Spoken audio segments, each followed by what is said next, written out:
ओम नमः शिवाय। ओम सूर्य नारायणाय नमः। हर हर महादेव। बहुत ही प्यारे लग रहे हैं। धीरे धीरे धीरे धीरे सुबह सुबह हम देख सकते हैं, दिन में नहीं देख सकते, शाम के समय भी इस तरह से देख सकते हैं। ओम नमः शिवाय। तो हमारे लिए हम ऐसे सीख सकते हैं प्रकृति से कि हमारा जीवन भी बिल्कुल ऐसा ही है। हमारे भीतर भी ऐसे समुद्र है जिसमें आप अपने पावर को ढूंढ सकते हैं, खोज सकते हैं कि आप क्या हो। तो हम खुद को समझ नहीं पाने के कारण ही अज्ञानता में घिरे रहते हैं। विडम्बना तो ये है कि आज मतलब आप सोशल मीडिया से जुड़े हुए रहते हैं ना, तो मैं भी देखती हूँ ये सारी चीज़ें, मैं इन सारी को महसूस करती हूँ। उसके बाद में अच्छा और बुरे की समझ आ पाती है कि वास्तविक खुशी क्या है। और ये बनावटी जो हमारे लिए हमने अज्ञानता की वजह से हमने जिसको खुशियाँ मान रखा, वो असली खुशी है ही नहीं। यही तो गहराई है कि वास्तविक खुशी से हम कोसों दूर रहते हैं। इसलिए तो परिस्थितियाँ जो आन पड़ती है ना, उस परिस्थितियाँ के आगे फिर हम घुटने टेक देते हैं और हम गलत डिसीजन ले लेते हैं।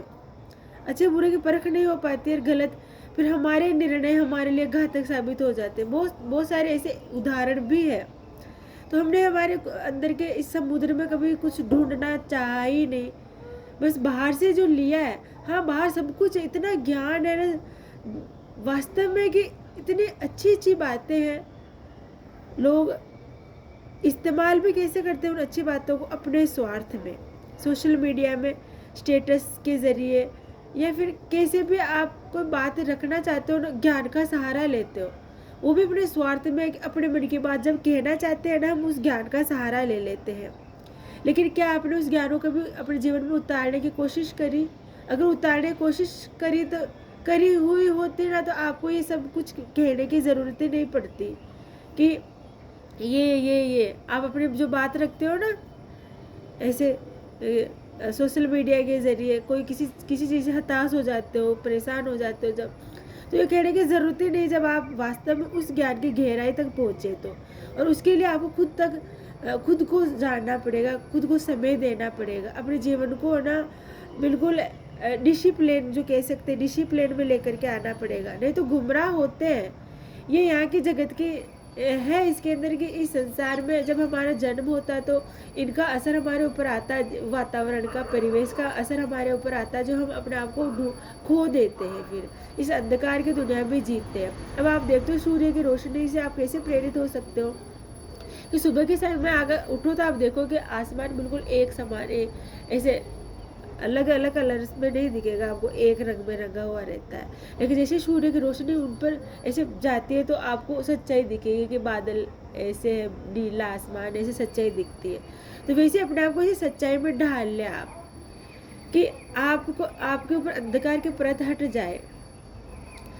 कि जैसे कोई बुराई कोई चीज़ आती है तो आपके रंग में ऐसी क्योंकि बालक अवस्था में भी कोई भी, बाल्यावस्था में भी आप तक पहुंच सकता है, वृद्धावस्था में भी आप तक पहुंच सकता है। युवा अवस्था ऐसी अवस्था है कि आपका ज्ञान यू उसको ऐसे समझ लीजिए कि आपके पास में आपका ओज इतना हो कि कोई बुराई आ भी रहे तो आपके रंग में रंग जाए। और वो कोई भी ऐसे गलत आपका चाह भी रहा ना, तब भी उससे गलत आपके साथ वो कर ही नहीं पाए। तो ऐसी पावर हमारे अंदर है। ईश्वर ने इसी सुंदर संरचना दी है। जो भी जीव बना है ना इस प्रकृति में, हर एक जीव की अपनी क्षमता है, और उसी क्षमता के अनुसार जैसे उसके चोंच दिए, उसके पेट भरने का साधन भी दिया है, और वो अपना आपका बचाव कैसे करे किसी परिस्थिति में, उतनी पावर उसमें दी है। तो इतनी पावर हमारे भीतर है कि हमारे कौन सी चीज़ें का मतलब किस तरह की सिचुएशन, कैसा सामना क्या हम कर सकते हैं, इतनी सारी ऊर्जा हमारे भीतर है, बस हमें उसको संभालना है। इसीलिए आप ज़बरदस्ती जब आप अपने आप को कष्ट पहुंचाते हो तो ये कहीं ना कहीं हमारा अज्ञान ही है। और उस अज्ञानता पर इस तरह से आप अपने एक रोशनी डालोगे, एक प्रकाश डालोगे, खुद को जानने की कोशिश करोगे, फिर आपका अंधकार ऐसे उजाला के रूप में आ जाएगा, हट जाएगी परत, बुराई की परत। फिर आप वास्तविक खुशी को समझ पाओगे। ओम नमः शिवाय। जय श्री राम।